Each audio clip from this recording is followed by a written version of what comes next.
White man in boxing led the Flair Cops. Shout out to Goodfellas Sports TV.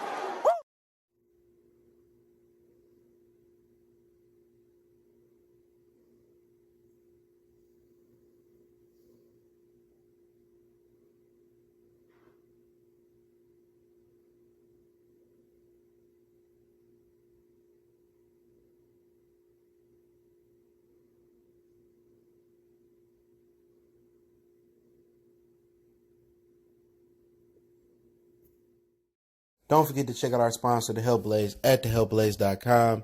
100% all natural products from lotions, soaps, foot soaks, bath bombs, and much, much more. Use the promo code Goodfella1Boxing. Tell them your boy CJ Goodfella sent you. Get 18% off. We out.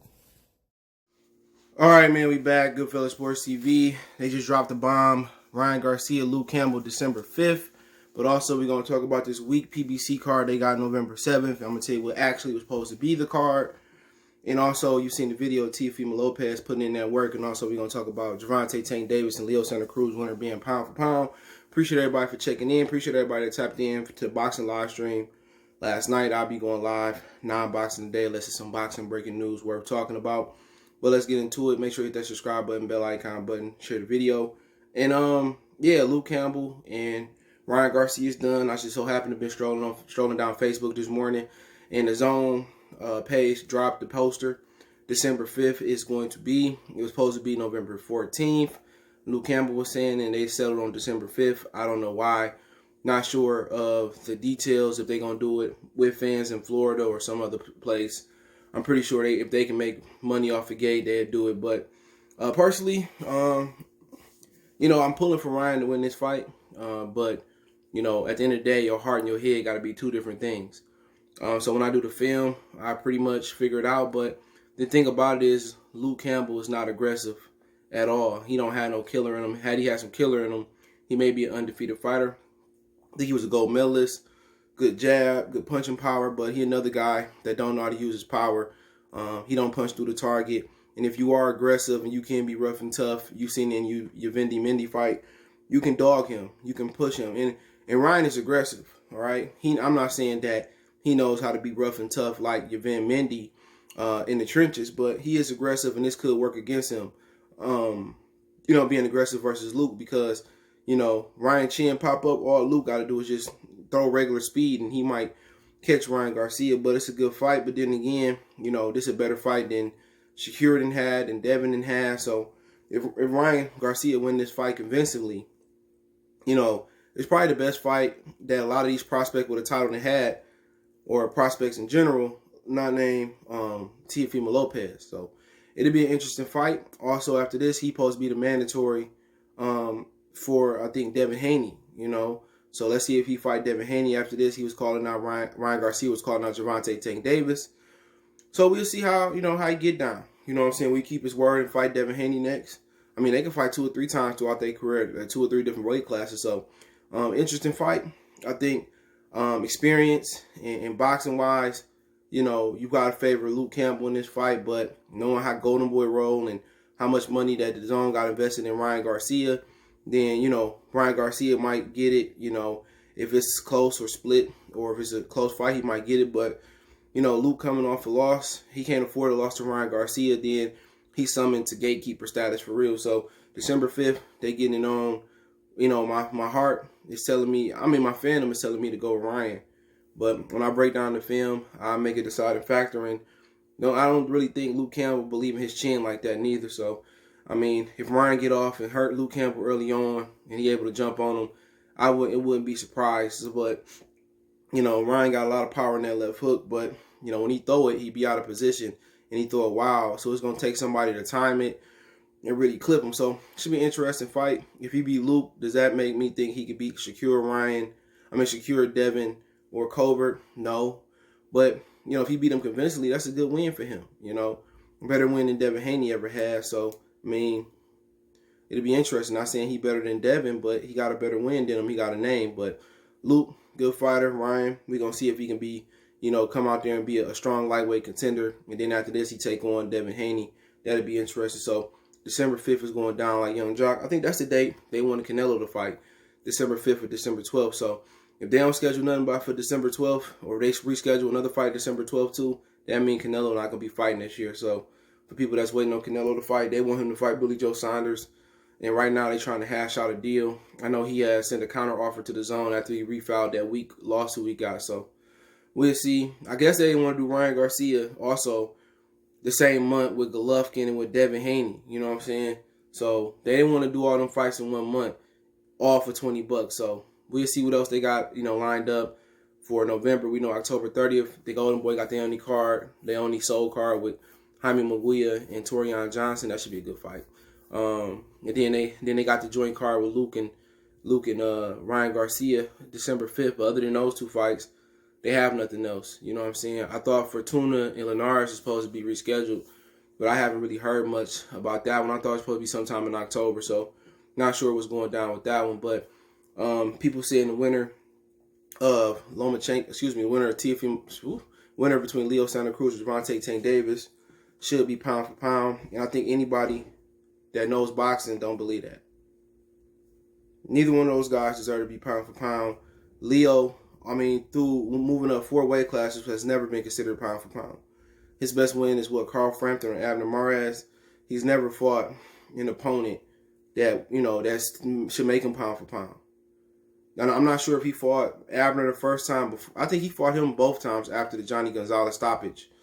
I could be wrong. He could have fought Gary Russell and became pound for pound. You know what I'm saying? He never did. Never fought Warrington. Who else you had out there? There's another dude out there. Frampton, Warrington. He never fought those guys. That's another guy I'm thinking of. I think he beat Kiko Martinez past his prime. I think he never fought Scott Quigg neither. Never fought Rigon Dial. That was the beginning of it. He could have fought Rigon Dial, Nonito Donaire. I'm not sure if Top Rank would have made that fight, but Rigon Dial, Nonito Donaire, Gary Russell, he could have been pound for pound. Stop acting like he won his belt. His first belt he won was vacant. So that let me know that wasn't a real belt. This belt he won right now, Al Heyman gave it to him. He didn't fight another serious title contender for this WBA super belt. And Gevonta Tank Davis, how can he be pound for pound when he don't want to fight the best fighters? He don't want to fight Miguel Burchett. He don't want to fight Vasily Lomachenko. He don't want to fight the winner of Lomachenko and Teofimo Lopez. He don't want to fight Devin Haney. He not going to want to fight Shakur when that time comes. So at the end of the day, he don't want to fight nobody. Not even a Richard Comey, not even Robert Easter Jr. at 35. He don't want to fight nobody. So how can we put him pound for pound? And this should be the Duck Fest. 2 guys that duck the best their whole career. Rigon Dial, Gary Russell, Nonito Donaire. He was down there with Nicholas Walters and all those different type of guys. Oscar Valdez, Scott Quigg. You know what I'm saying? And then he didn't even want to, run it back with Carl Frampton. Like I said before, man, Leo Santa Cruz will never be pound for pound on my list. He could beat Tank. They're not going to be pound for pound. Tank's best win is over Jose Pedraza. And Jose Pedraza barely beat Edner Cherry. And God bless him because he had to stop his career, I think, to a heart issue, from a heart issue. You know what I'm saying? But like I said before, no way, no how. People can sit here and say how this is a good fight, and PBC apologists can try to say it's a good fight. It'd be a solid fight on ESPN or Fox or ABC or even regular Showtime, but this ain't no great fight. You know what I'm saying? This ain't no great fight. It's a cool fight. It's cool, but at the end of the day, they put a $80, $100 price tag on Halloween. Either you chilling with your kids or you watching Tank. Give me the kids or give me going to a Halloween party. Well, the country shut down, CJ. Not really.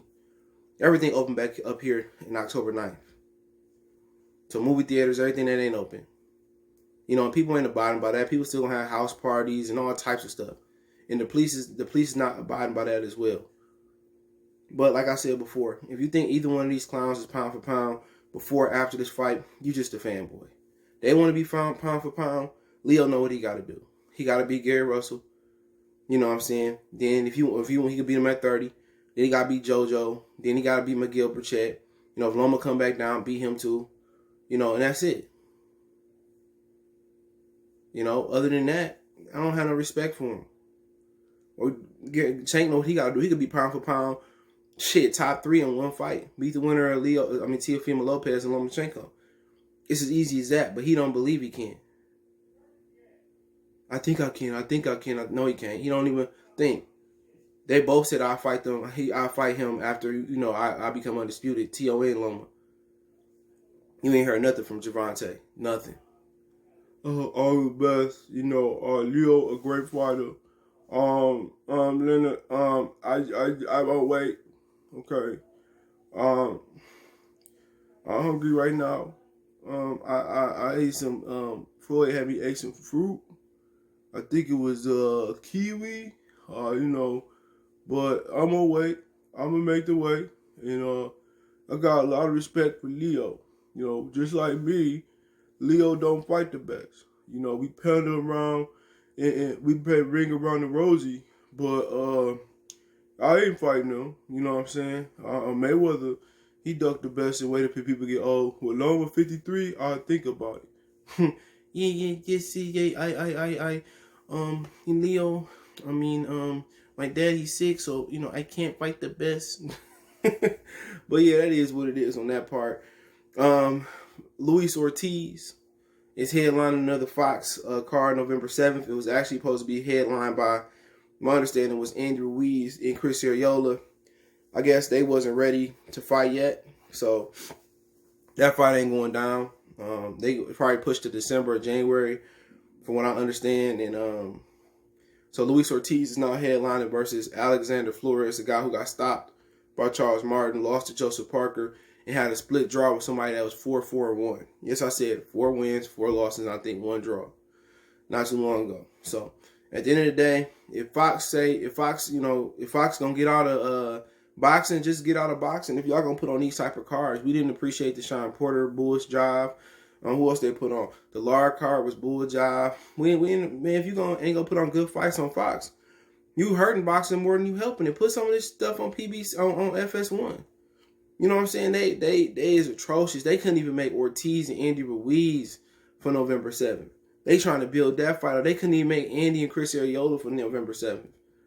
You know, Sean Porter should have fought Ugas instead of them fight. Like I said before, man, you know, Fox need to cut it off then. You know what I'm saying? If y'all ain't gonna give us no good fight, then Showtime tried to give us a good fight with Garcia and Lubin, and they both fought like they were scared to fight each other. They scared to get hit. You know what I'm saying? And that's just the honest truth. Like, dude, if Al ain't gonna make the best fights, then end the contract. You know, I mean, that's just as simple as that.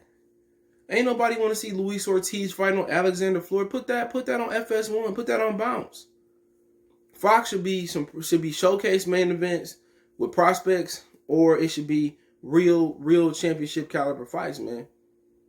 But like I said again, PBC, they selling hopes and dreams, you know, and it's terrible, man. That's a terrible card. I already know it's gonna be terrible. Even if they put all heavyweights on there, they ain't got that many heavyweights no more. FN and Jabba bounced out of there. Andy and Chris Ariola fighting each other. You know, we couldn't get Charles Martin versus Luis Ortiz. We couldn't even get that. It's a joke, man. Al Heyman's a joke. Showtime got better fights than Fox. You know what I'm saying? At some point, they're going to reschedule Angelo Leo and Stephen Fulton. Why they can't put that on Showtime? I forgot Mayweather loyal to Stephen Espinoza. He don't want TMT fighting off of Showtime and his fighters ain't getting no play. I don't even know why he even in the sport of boxing. All his fighters don't get no play. They don't get no respect. I mean, all these fighters that was out here that he could have signed. You got to ask yourself, why didn't Al Heyman, okay? Why didn't he be like, you know what, Golden Boy out of here, let's run the contracts off and bring him to Mayweather Promotions. He didn't even trust Mayweather with the fighters. That's deep. He didn't even trust Mayweather with the fighters. You know what I'm saying? He said, okay, he brought Richard Schaefer back. He brought Richard Schaefer, TGB Promotions, at one point Lou DiBella, Samson Tulowitzki. You know what I'm saying? Instead of running all the fighters over to Mayweather Promotion, he spread it out over several promotional companies. But at the end of the day, if they're going to put on this type of caliber fight, just get it off the air. You're hurting the sport more than you're helping it. Just like Top Rank this summer, we're putting on that bullshit fight. Y'all shouldn't have put on nothing. Y'all shouldn't have put it on. When people at home with nothing to do and still don't want to watch it, that's crazy, man. But let's end it off. Teofimo Lopez was looking jacked on the jump rope video that started the video off. He was looking jacked. He looked like he in good shape. Looking strong up top. So a guy that coming in a little bit more beefy than then he usually come in a little bit more jacked. That means he coming for a knockout. He ain't coming to go the distance. You know what I'm saying? He ain't coming here to he ain't coming from the beginning to the end of the party. He coming to end the party early. And if that's their game plan, is to go out there and end it early. If Loma take his power on the chin or take it to the body and to the chin and it don't hurt, expect Loma to get a stoppage.